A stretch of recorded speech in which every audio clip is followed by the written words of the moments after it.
Eh bien bonjour tout le monde, j'espère que vous allez bien. Aujourd'hui je vais vous présenter comment choisir sa poignée au tir à l'arc en fonction de votre niveau. Donc pour voir comment choisir votre poignée, il va falloir voir plusieurs points. Donc tout d'abord on va voir la taille, la couleur, les poids, les fixations sur les poignées. Donc il y a les deux types, ILF et Formula, j'y reviendrai plus tard. La matière utilisée, ça peut être du carbone, de l'aluminium, du bois ou autre, ainsi que les différents types de grippe, le nombre de filetage sur la poignée et aussi en fonction de votre niveau de pratique, parce que c'est quand même le plus important quand vous allez choisir votre poignée. Donc l'un des premiers facteurs que nous allons voir, ça va être la taille de votre poignée. Si vous prenez une poignée trop petite pour vous, vous allez casser votre matériel bien plus rapidement, parce qu'il va y avoir une torsion des branches beaucoup plus importante aussi.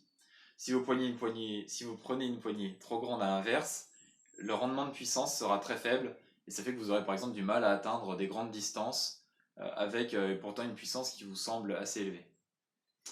Donc justement pour cette taille, je vais vous mettre un tableau juste là, récapitulant ce qu'il faut choisir en fonction de la taille de l'arc que vous souhaitez, ou même la taille de la poignée que vous souhaitez vous-même. Il n'y a pas vraiment de critères de taille en poignée en fonction de votre taille en centimètres à vous, c'est plus en fonction de la longe. Donc la longe c'est juste le fait que quand on tire, c'est la distance, en fait c'est la longueur de votre flèche. Donc ça se joue plus par rapport à votre allonge, c'est pour ça qu'on ne parle pas vraiment d'une comparaison avec votre taille en centimètres, parce que si vous êtes petit et que vous avez des très grands bras, vous aurez une allonge éventuellement pareille que quelqu'un qui est grand avec des petits bras. Voilà, ça se joue plus sur la longueur des bras. Et donc pour éviter le fait que vous cassiez votre matériel rapidement, il faut bien faire attention à ce choix sur la taille de la poignée. Donc un deuxième point à voir, c'est la couleur de votre poignée. Là, honnêtement, il ne va pas y avoir de changement de performance. La couleur de votre poignée, c'est vous qui choisissez. Donc juste pour vous montrer en vidéo à quoi ça correspond, bon, là on a une poignée rouge classique, une poignée de chez Hoyt, c'est une Matrix, qui est un modèle maintenant quand même assez rare sur le marché, qu'on trouve de moins en moins en tout cas. Et on a à côté une poignée Win-Win, une AXT verte. Donc voilà, il y a tout un choix de couleurs que vous pouvez trouver sur internet en fonction des marques que vous cherchez. Et là honnêtement, ça ne va pas changer votre performance. Donc le poids de votre poignet va avoir un impact sur votre performance. Ne prenez pas une poignée lourde si vous tirez 20 livres. Et ne prenez pas une poignée légère si vous tirez 45 livres. Pourquoi? Déjà, si vous tirez avec une petite puissance et que vous prenez une poignée lourde, forcément, ça va peut-être pas bien coller avec le fait que vous tiriez 20 livres. Donc il vaut mieux envisager de prendre une poignée légère si vous tirez à faible puissance. A l'inverse, si vous tirez à une grande puissance, là il vaut peut-être mieux prendre une poignée lourde, parce que ça absorbera mieux vibration et ça résistera surtout mieux aux vibrations. Donc vous casserez moins votre poignet, et vu le prix des poignets de nos jours, c'est quand même assez intéressant de ne pas casser ses poignets. Donc du coup, qu'est-ce que c'est qu'une poignée légère et qu'est-ce que c'est qu'une poignée lourde au final? Donc je vais me baser sur trois marques, Winwin, Hoyt et Fivix. Donc sur Winwin, on a plutôt aux alentours de 1200-1300 grammes, donc 1200 pour la fourchette basse et 1300 pour la fourchette haute. Donc j'ai noté qu'en moyenne il y avait 1250 grammes pour les poignées Winwin, 1315 pour les poignées Hoyt et 1100 pour les poignées Fivix. Donc on voit bien que les poignées Fivix sont un peu plus légères que les autres, tandis que les poignées Hoyt sont plus lourdes que les autres. Donc là, c'est pas parce que, encore une fois, vous tirez 45 livres qu'il faut prendre une Hoyt, parce qu'elle est plus lourde. Pas forcément. Il y a Thomas Chiro, lui, par exemple, tire avec une poignée Fivix, et il tire, je pense qu'il tire bien plus de 40 livres. Je pense qu'il doit être vers les 44-45 livres, hein, éventuellement. Et lui, il tire une poignée Fivix, qui est donc dans la fourchette basse de la comparaison de ces trois marques. Donc justement, choisissez plutôt une poignée qui corresponde à votre puissance, plutôt qu'à votre désir particulier de tirer une poignée lourde pour montrer que vous êtes le mâle alpha sur les pas de tir. L'une des choses auxquelles vous devez faire extrêmement attention lorsque vous achetez une poignée, c'est le type de fixation. Donc il y a deux types de fixation, il y a Formula et ILF. Si vous achetez une poignée ILF et que vous achetez des branches Formula et que vous essayez de les mettre ensemble, on voit que là pour le tiller ça passe bien. Par contre pour la vis à l'intérieur, ça passe pas. Donc vous n'allez pas pouvoir tirer avec. Donc vous aurez payé 500 € et au final vous ne pourrez pas vous servir de votre matériel. Donc faites bien attention à ces deux types de fixation. Généralement, Hoyt utilise Formula et ILF, et Winwin par contre utilise que de l'ILF. On a aussi Fivix qui utilise que de l'ILF, en tout cas à ce jour. Fivix utilise que de l'ILF, Winwin aussi. Il y a aussi d'autres marques comme MK Korea qui eux aussi utilisent du Formula et en même temps de l'ILF. Comment ça se fait? MK Korea, ils ont deux vis de tiller. Ça fait que vous pouvez soit mettre des branches Formula si vous le souhaitez, soit mettre des branches ILF si vous le souhaitez aussi. Donc là, sur le coup, les branches MK Korea, je trouve ça assez innovant, extrêmement cher, mais assez innovant, parce qu'on peut mettre vraiment les deux types de branches possibles.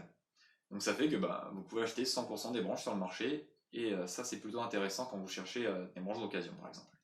Concernant les matières utilisées pour les poignées, généralement maintenant on est sur plutôt du carbone ou de l'aluminium. Donc, quels sont les avantages de l'un ou de l'autre? Ça c'est la grande question, beaucoup de personnes se le posent. Donc le carbone, c'est plus léger que l'aluminium, éventuellement un peu moins résistant, et ça envoie plus vite les flèches par contre. Donc ça fait que vous pouvez gagner du trait. Donc, quand je dis gagner du trait, c'est que bah, à puissance égale, votre flèche arrivera plus haut avec du matériel carbone que du matériel aluminium. Enfin, qu'une poignée aluminium, puisque les branches aluminium, ça n'existe pas vraiment. Full aluminium en tout cas. Du coup, voilà. Le carbone, ça a son avantage, mais aussi ses inconvénients. Parce que l'aluminium, ça déjà, c'est quand même beaucoup plus dur de casser de l'aluminium, par expérience. C'est beaucoup plus dur de casser de l'aluminium que du carbone. Donc c'est pour ça que c'est un matériau quand même qui est très utilisé dans le tir à l'arc en général, mais il est plus lourd que le carbone. Donc ça là, c'est à vous de voir. Il n'y a pas vraiment de qu'est-ce qui fait le meilleur score. Au final, quand on remarque les archers en haut niveau, bah, il y en a quelques-uns qui tirent carbone, quelques-uns qui tirent aluminium. On est peut-être sur du 50-50, j'ai pas regardé les statistiques, mais il n'y a clairement pas une dominance du carbone ou une dominance de l'aluminium. Donc là, c'est vraiment votre choix, c'est vous qui décidez quelle matière vous voulez utiliser. Après, pour les arcs débutants, là, on est plutôt sur du bois. Mais bon, là, c'est pas forcément le sujet, puisqu'il n'y a pas besoin de savoir quelle poignée acheter si on va acheter une poignée en bois. La question se pose plutôt quand on veut dépenser plus de 200 € dans une poignée, où là, effectivement, ça vaut le coup de se demander si on va acheter du carbone ou de l'aluminium. Donc voilà les deux matières les plus utilisées, carbone ou aluminium. Donc le grip, c'est un choix qui va être aussi important dans votre choix de poignée. Même si vous ne pouvez pas choisir le grip lorsque vous achetez la poignée, en tout cas je ne crois pas, ça va quand même être un choix assez important qui aura un impact sur votre qualité de tir, donc aussi sur votre technique, parce qu'un grip plus ou moins haut aura un impact différent sur votre hauteur d'épaule d'arc naturellement. Mais ça on y reviendra dans une prochaine vidéo où je parlerai éventuellement de l'effet du grip sur votre technique. Donc on a des grips hauts, des grips bas, des grips larges, des grips fins. Ça change en fonction des marques généralement. Hoyt, j'ai l'impression que c'est des grips plutôt fins. Win-Win, des grips plutôt larges. Donc là, c'est encore une fois comme vous le voulez. C'est pas à 100% vrai. Vous pouvez avoir un grip large avec une Hoyt, vous pouvez avoir un grip fin avec une Win-Win. L'un n'empêche pas l'autre, ça reste faisable. Si vous voulez un grip fait sur mesure, je vous conseille d'aller voir Jérôme Trouillet, ou en tout cas son site. Donc si vous tapez Jérôme Trouillet sur Google, vous allez trouver. Sinon, je vais mettre juste à côté le lien de son site. Donc lui, il va pouvoir faire des grips sur mesure. Donc il vous remplissez son Google Form, vous dites ce que vous attendez et il vous fait votre grip. Il vous l'envoie et voilà, bien évidemment, il faut le payer. Ça va, pas trop besoin de préciser, je pense. Et donc ça, c'est plutôt intéressant. Pourquoi? Parce que vous avez un grip sur mesure. Donc si vous préférez les grips hauts, vous aurez un grip haut. Si vous préférez les grips bas, vous aurez un grip bas. Alors que sur les win-win, bon, par exemple, vous prenez une win-win, vous prenez une superbe AXT verte, et vous avez le grip de base win-win. Mince, il est trop fin, ça ne vous plaît pas. Eh bien, vous envoyez un mail à Jérôme Trouillet, et vous lui demandez de faire un grip plus large. Vous le payez, vous recevez le grip, vous mettez votre grip à la place, et puis vous êtes content, vous faites 701 sur 720, votre score est incroyable, vous devenez champion olympique. Tout ça à cause de quoi? Enfin, tout ça grâce à quoi? Tout ça grâce à un grip fait sur mesure. Voilà. Donc moi je vous conseille de prendre des grips sur mesure. C'est pas une obligation, ça coûte un peu plus cher hein, éventuellement, mais ça peut être un bon achat. Moi je vous conseille d'étudier la chose. Donc le choix du nombre de filetages sur votre poignet, ça peut être aussi un détail important. En tout cas, ça l'est plutôt pour moi. Donc déjà, qu'est-ce qu'il y a comme filetage sur une poignée? Donc on a le filetage de base, là où on peut mettre le central, le latéral et le V-bar. Ensuite, en secondaire, là c'est pas obligé qu'on ait ça sur une poignée. On a les filetages juste en bas et juste en haut, juste en dessous des tillers, ou au-dessus si on part du bas. Et on a aussi le filetage arrière. Donc je repars sur les filetages avant. Donc les filetages avant, là vous ne mettez pas de stabilisation, c'est interdit, il ne faut pas faire ça, personne ne le fait, c'est qu'il y a une raison. Donc vous mettez juste un petit amortisseur si vous voulez, voilà, si vous voulez rajouter du poids, vous mettez un amortisseur, faites comme vous le voulez. Ça ne changera pas grand chose sur votre performance. Le filetage à l'arrière, lui, est éventuellement plus important parce qu'il va permettre de rajouter du poids là où vous avez votre main d'arc, ce qui fait que vous aurez une sensation de plus grande stabilité si vous mettez des poids là. Par expérience, en tout cas, c'est ce qui arrive. Donc là, vous mettez un amortisseur, pareil, avec quelques poids, et puis vous aurez l'impression que votre arc est super stable. 2 jours après, vous aurez l'épaule jusqu'aux oreilles parce que vous avez rajouté trop de poids, mais ça, il ne faut pas le dire. Si vous maîtrisez votre puissance, ça peut être envisageable de rajouter des poids à l'arrière. Il faut savoir que rajouter des poids à l'arrière, c'est la même chose que de rajouter des poids sur les latéraux. Ça ne va pas changer grand-chose. C'est peut-être pas la même chose à 100%, mais ça ne devrait pas changer grand-chose sur l'équilibrage de l'arc. Donc voilà, ce filetage-là, il est encore plus rare que ces deux-là sur les poignets. Généralement, sur les win-win, on les retrouve. Sur les Hoyt, moins. Sur les MK Korea, je crois qu'on les retrouve. Et sur Fivix, c'est une bonne question. Parce que peu de personnes tirent Fivix. Sauf le meilleur qui est Tomashiro. Voilà. Donc, pas de pub. Donc voilà, c'est tout ce que j'ai à dire pour l'instant sur les filetages. Donc la question, lorsque vous achetez une poignée, c'est est-ce que vous allez acheter une poignée à 700 € ou est-ce que vous allez acheter une poignée à 500, 300 €. Donc s'il vous plaît, si en salle vous faites moins de 500, il n'est pas vraiment utile d'acheter une poignée à 700 €. Je vais en vexer plus d'un, mais il est vrai, lorsque vous tirez mal techniquement, votre matériel ne va pas vous aider à faire plus de points, ou en tout cas pas beaucoup. Soit il va vous desservir parce qu'au contraire, avec du carbone par exemple, ça va demander une meilleure technique, et donc là vous ferez éventuellement moins de points. Donc s'il vous plaît, achetez une poignée qui correspond à votre niveau. C'est pas parce que vous avez une poignée à 700 € que d'un coup vous allez faire un super score. C'est vraiment un détail important, s'il vous plaît faites attention à ça. Donc voilà. Si vous faites donc moins de 500 en salle sur 600, prenez une poignée à 300 €, 500 € pour vous faire plaisir, mais ça ne sert à rien d'en prendre une à 700. Sauf si c'est pour vous faire plaisir, là vous faites ce que vous voulez avec votre argent de toute façon. Mais en termes de ce que ça va, pour ce que ça va vous apporter, ça ne sert à rien d'acheter une poignée à 700 €. Pour l'extérieur, en comparaison, si vous faites moins de 500, pareil, prenez une poignée à 300 €, 500 €, vous pouvez faire plaisir. À partir du moment où vous êtes à 600 plus, là, voyez une poignée sur du 500 ou 700 €. C'est pas parce que vous avez une poignée à 300 € que vous ne pourrez pas faire 660 sur 720 à 70 mètres. Vous pouvez quand même le faire. Donc voilà, faites bien attention, le matériel, ça n'a pas un grand impact sur votre performance. Ça a un impact, c'est indéniable, mais ça n'a pas un impact comme beaucoup de personnes le pensent dans le tir à l'arc. Ce qui compte vraiment, c'est la technique et l'entraînement. Donc faites bien attention à ça. Achetez une poignée qui correspond à votre niveau.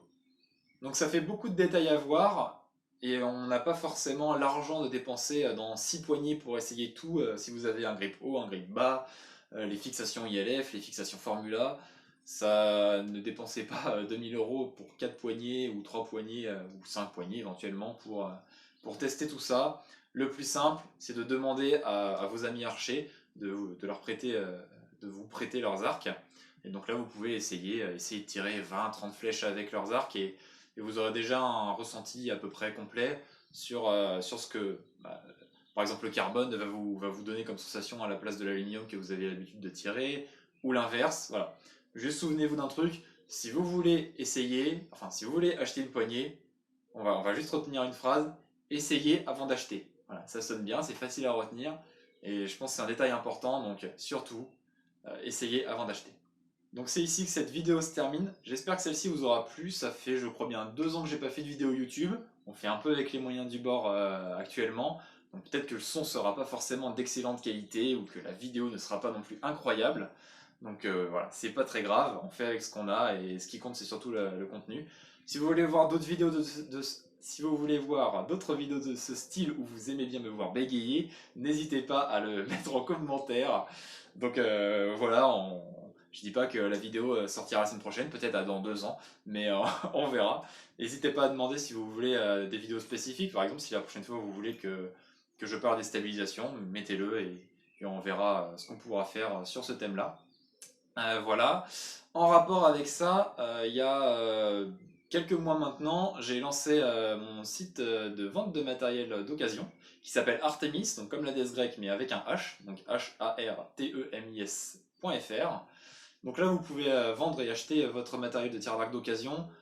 Donc le but, c'est vraiment de mettre en lien les personnes entre elles pour qu'elles puissent acheter du matériel. Parce que pour l'instant, on a que, enfin, pour l'instant, à ma connaissance, les moyens qui marchent bien sont seulement le groupe Facebook matériel de tir à l'arc j'achète.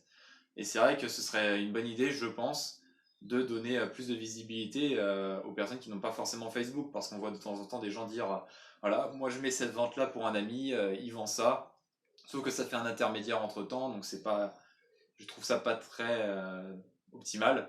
Voilà, cette solution, elle est accessible à tout le monde. Vous avez juste à vous créer un compte gratuitement et puis vous vendez ou achetez votre matériel. Voilà, n'hésitez pas, il y a déjà quelques matériels qui se sont vendus. Et puis faites vos retours aussi. Éventuellement, si vous avez des retours à faire sur le site, n'hésitez pas à le faire dans les commentaires. Et puis c'est ici que je vais vous laisser. Merci beaucoup d'avoir regardé cette vidéo et je vous dis à la prochaine.